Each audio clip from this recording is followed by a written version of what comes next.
Hello Q Golf Club members. Today I'm with Club Architect Craig Stoll, and exciting time. We're going to start talking about the Clubhouse Master Plan.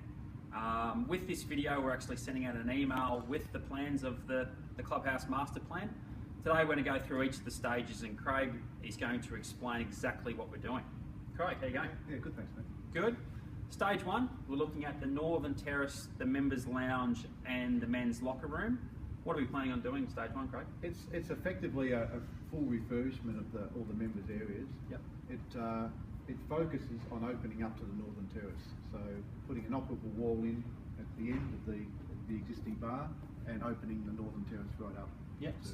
So the wall in between the two lounges, we're looking at taking that out. Taking it out completely. So that wall that you can see behind us here, going back down towards the terrace, that comes out totally. Yep. Which will increase the depth of the space, and then a glass wall right along the whole northern end. Fantastic.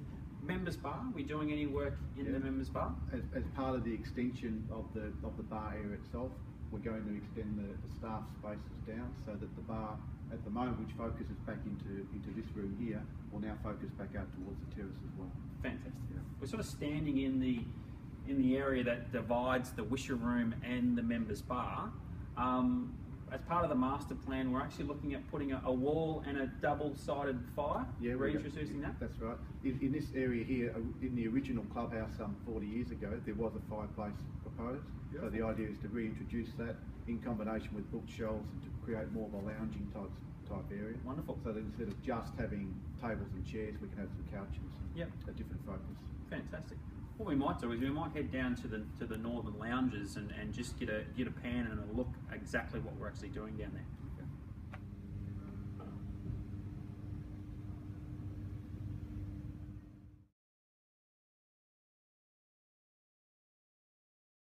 So here we are, Craig. We're in the little sort of pokey lounge that we've got here at Q, which is dark, dingy. We've tried to pretty it up a little bit with some couches, but we're really looking to lift this whole area up. What are we going to be doing? No, that's right, Matt. One of the key weaknesses in the existing clubhouse is this spacing behind us. It's dark, it's totally internalised and doesn't have any aspect to the golf course. So the idea is to pull out this whole wall here and open, or at least integrate this back area into the main part of the clubhouse. Fantastic. In taking the wall out, it will provide a lot more natural light back into the area, and in addition provide us with better viewing back out to the golf. So in this area here, the existing bar continues down, extends down into this space. Yep. And the focus of the bar now is back out towards the northern lounge and out towards the golf course. Yep. Given that we've now got the practice fairway, the focus of the club is definitely back out to this northeast. So the bar in turn needs to focus back out here so that the staff can see people, they can understand what's going on in this expanded area. So we could effectively lock off this whole northern lounge, have a bar out here, and then have a complete function or a members functionality serviced by another bar. Absolutely, Matt. Yeah. The idea is to have another operable wall through here, so that you could have a distinct function happening here and onto the northern lounge, and the members are completely uninterrupted. Yep.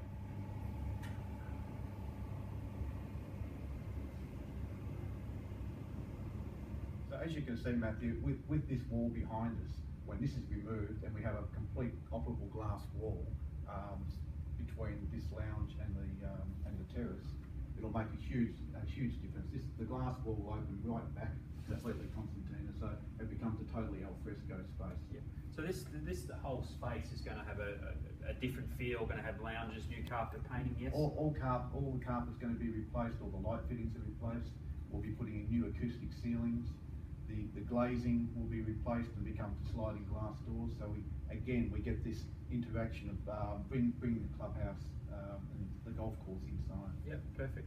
These windows we've in part of the master plan. They're going to be replaced and be made available so you could actually walk through directly out on the terrace. They'll be large full height glass sliding doors. So it'll be very easy for the members to be able to move in and out, according to the weather conditions. So So effectively, this whole northern lounge will be an indoor-outdoor type area that, you know, in summer when Barbie nights you can wander in and out. And that's the idea. The overall concept is to create that al fresco space.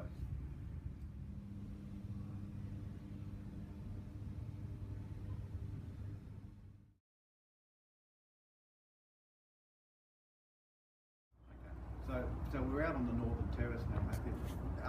The existing glass wall is going to extend back out to this column here, so that we do gain an extra 3 metres inside. Fantastic. Yep. The glass wall will slide from this pillar back to this wall here. Yep.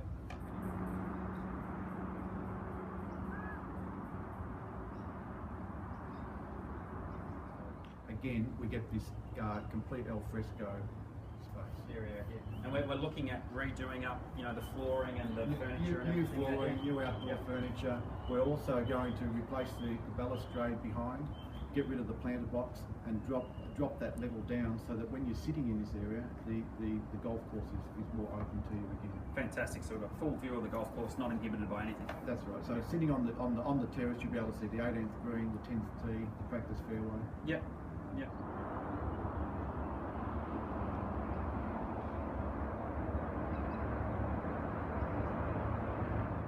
Going to become a real feature of the golf club, this whole area. Well, yeah, I think it's been underutilised. It's a beautiful part of the golf course. We've got great outlook. Yep. It's at the northern end, so we're away from the freeway noise. We've got natural northern sun. Everything about it works particularly well. Yep. Yep. And looking forward to the new furniture, that's comfortable right. lounges. It'll be a much more comfortable space for me. Yeah. Perfect.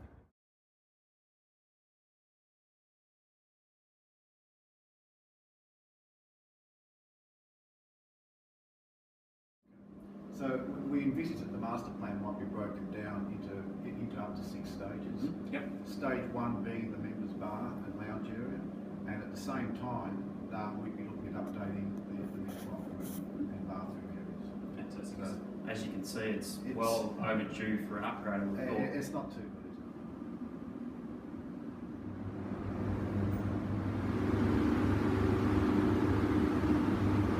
So the idea is to come through this area, put in new double stack lockers. Yep. And separate off Siberian. Yep. So and in addition, we'd be looking at updating the bathrooms and toilets similar to what we've done in the ladies' change rooms in the last couple of years. Okay, so by doubling up on the lockers, we'll be able to fit twice as many people within this area. Yeah, exactly. So that we're not going to actually lose too many lockers in the process. Yep. But certainly improve the whole amenity. Yeah. So the whole carpet and everything. All the carpet, the lighting, painting. Everything's going to be different. We might head over to Siberia because a lot of people wouldn't know what we're actually talking about. Siberia, the idea is to build a brick wall through here. Yep. This will be the end of the locker room. Yep. And all the lockers from this space will be emptied out, and it becomes a new cart storage. Yeah, because we do have obviously have a problem here at Q in regards to having additional storage. So using this space for anything up to a dozen carts. Well, we could get a dozen. You could probably get a few more actually. Yep. But at least a dozen. Yep. Without really making any impact on the outside of the building at all. So the entry coming in for the carts, because that's obviously going to be an issue. Where's that going to happen? Just over here, from outside the entry, we can just put in a roller shutter door. Yep. Which will be really obscured by the garden from outside, so nobody will really know. The members won't be impacted at all by it. And it gives great storage. And you would just come directly straight in off the path. Straight in off the path. Park in. Nice and simple. Back out again. Perfect.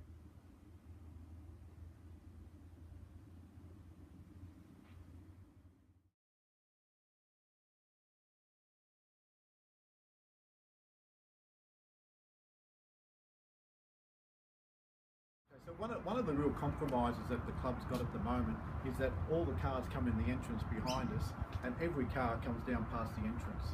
It means that we have a pedestrian and car overlap, which isn't a good outcome that can be avoided. So one of the ideas in the master plan is to provide a new entrance for the cars into the site, which would mean that this area here is only used by people dropping off or taxis.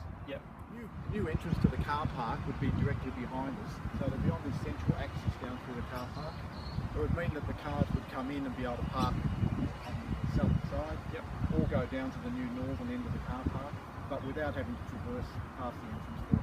So So in addition to actually moving the entrance to make it more logical, we're also looking to actually pretty up our entrance, so it's a sort of a feature coming into our golf club. Absolutely. So the first impression of the clubhouse would be greatly enhanced. So as part of a landscape process, a new fence, removing the crushed rock car parking out on the road, and bitumising that. So right, improving the overall first appearance to the club. So your very first impression coming into this golf club is of the standard that we're looking for.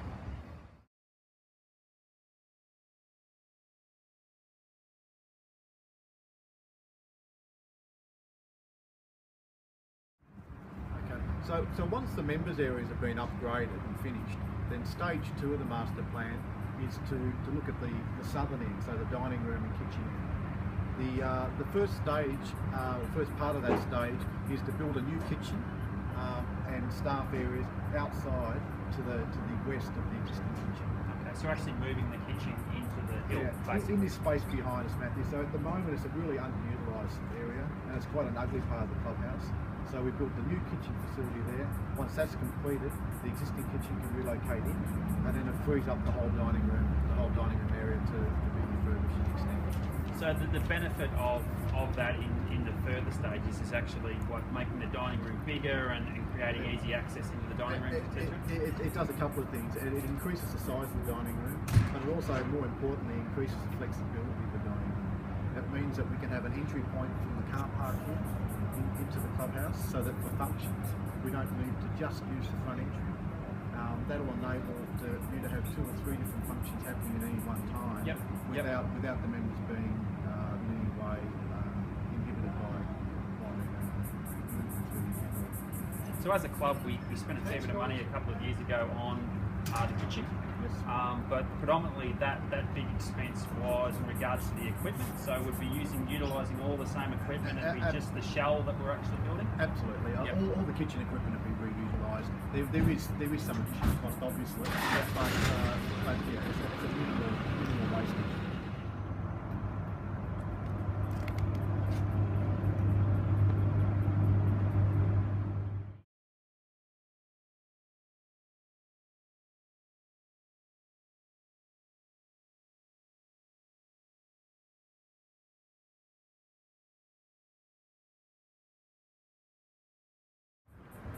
So Matthew, this is where the new southern entrance would be. So as you can see at the moment, it's really a wasteland. We've got rubbish bins, we've got waste in the kitchen, we've got everything happening here. We're effectively right at the front.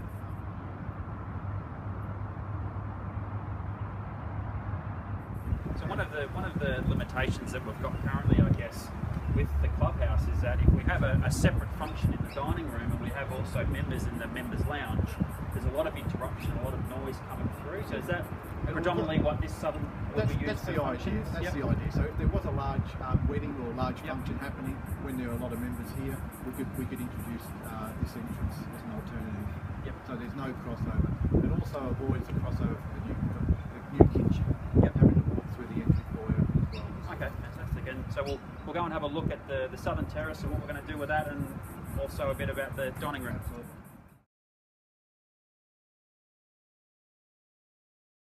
So we're outside now on the southern terrace. The southern terrace has been an area of discussion in the club for many years. It's been unutilised primarily because of the traffic noise from the freeway. So the idea is just to incorporate this into the clubhouse, roof it in the same manner as the existing clubhouse, so that it's a seamless extension to the existing building, and to use this space for a new community room and or a small private dining room. So we're actually going to be enclosing glass and closed actual area, so it's all inside. So the idea is that the clubhouse will extend down to the south and blend in totally. Fantastic. So we can actually start making use of some of these beautiful views. Yeah, well, I mean, as you can see, it's a lovely outlook from here, but it's never ever good. And talking from the southern terrace, which we just touched on, we'll be able to access that via the southern terrace. There'll be direct access from the new southern entrance. Fantastic.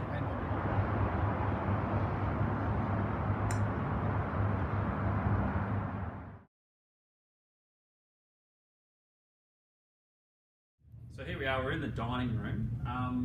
What's going to be happening in the dining room, Craig? What are we going to be doing here? Well, once the new kitchen has been constructed out to the west, we can then expand the dining room back through where the existing kitchen area is. That will almost double the size of the dining room, but importantly provide us with the opportunity of dividing it into two smaller areas, so that for your functions you can have pre-function cocktails at one end and then move through the dining room which is set up. So the actual dividers, will they be soundproof so you could effectively have 2 or 3 functions plus the members not knowing that anyone else is in the building? Absolutely. So you've got a more discreet entrance into the dining rooms, and they'll be totally acoustically separated. The current sort of setup of the dining room, it's a little bit pokey in a sense that we've got some dead corner with the new structure, with the kitchen going back. Will this sort of open it up so it's more usable space? It'll be totally usable space. We won't have any dead corners left. It'll have a small function bar down in this corner, again, so that from a staffing point of view, we don't have to cross over through the entrance for it. Yep. And the overall outcome will be that you can have a large function here for up to 150, 160 people at least, and not have any impact on the members' areas at all. Yeah. So the whole interior, the painting, the carpet looks a little bit worn. Are we looking to upgrade that whole? The whole area is well? upgraded totally. So again, there's new acoustic ceilings, new lighting, new PA, new carpet, new furniture. Yep. The whole bag of dogs. Perfect. Yes. Part of the master plan, the members will see that we've actually looked at putting a passageway between separating the kitchen and the dining room. That's right. What's the rationale behind the passageway? Again, the idea is that it links the existing entrance foyer and the southern entrance, and enables the kitchen staff to be able to walk through to the northern end to the members' areas without having to walk through the dining room. Yep. As you can see at the moment, we take it for granted, but at the moment, everybody from the kitchen has to walk straight through the dining room to get to the members' areas. Yeah. So and obviously the kitchen can service the different functions by not having to walk through the functions That's right. like they would currently have to do. Exactly. It provides that flexibility, so you can have 2 or 3 functions happening simultaneously. Fantastic.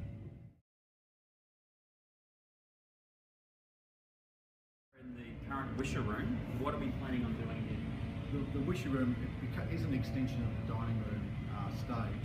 The idea is to upgrade the entrance foyer and the entrance into the wisher room, and to provide a separation at this point. So we're looking at having a glass screen wall through here. Yep.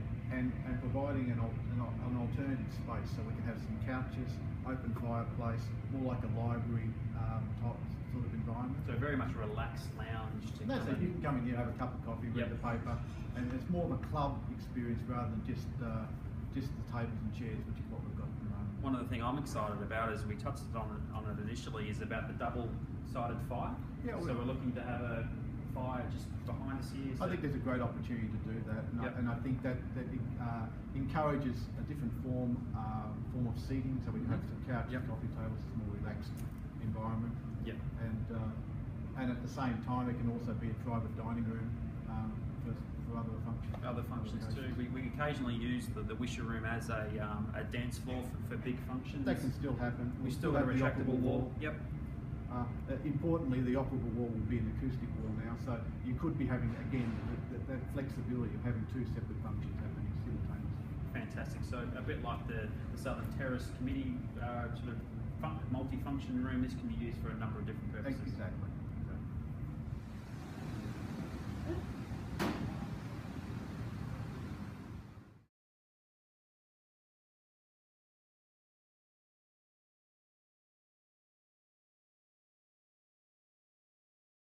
As part of stage 5, we're potentially looking at building a terrace out the front of the southern dining room and also the wisher room. Thanks for that. So the idea is to complement what's happening at the northern terrace, is to provide a new terrace outside the wisher room. It will tend to extend the size of the room and the size of the dining room, provide an outdoor connection. Yep, so we obviously have sliding doors that you can use it inside, outside sort of area. Exactly. The windows and glazing here is all single glaze at the moment. Yep. So as part of the upgrade, we'd be double glazing, putting in sliding doors and providing that indoor-outdoor opportunity. So obviously furniture and everything on this southern type terrace to be able to look out the golf course and enjoy. There'd be the opportunity of having additional furniture outside as well.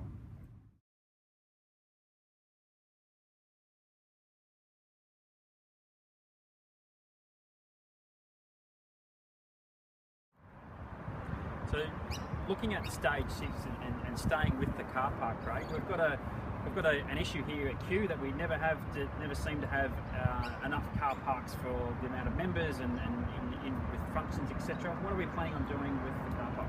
Well, as part of stage 6, which is possibly well into the future, there's the opportunity of putting a new terrace car park in here.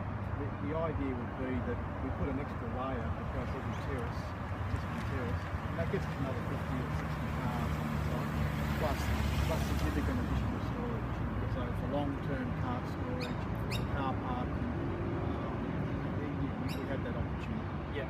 The impact of putting the terrace car park in would be absolutely minimal from the front entrance, right, and would have no impact at all on the golf course. Sure. So being stage 6, obviously this is future plans as a master plan is, but it's looking to expand our car park. Yeah, I think it's important. I mean, cars are something that we have to live with, and having a long-term plan as to how we can manage that in the future.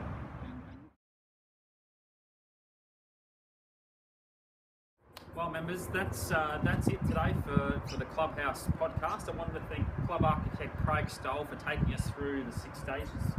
It's an exciting time for the club. As we mentioned from the start, it is a 6-stage process, so it is going to be over a number of years. We are looking at potentially starting stage 1, which is the Northern Terrace, the members' lounge, members' bar, and men's locker room next year. As early as March, Matt. Early as March next year. So once again, thanks, Craig. Hope everyone enjoyed the video. Hope everyone looks at the plans and provides us with feedback. Thank you.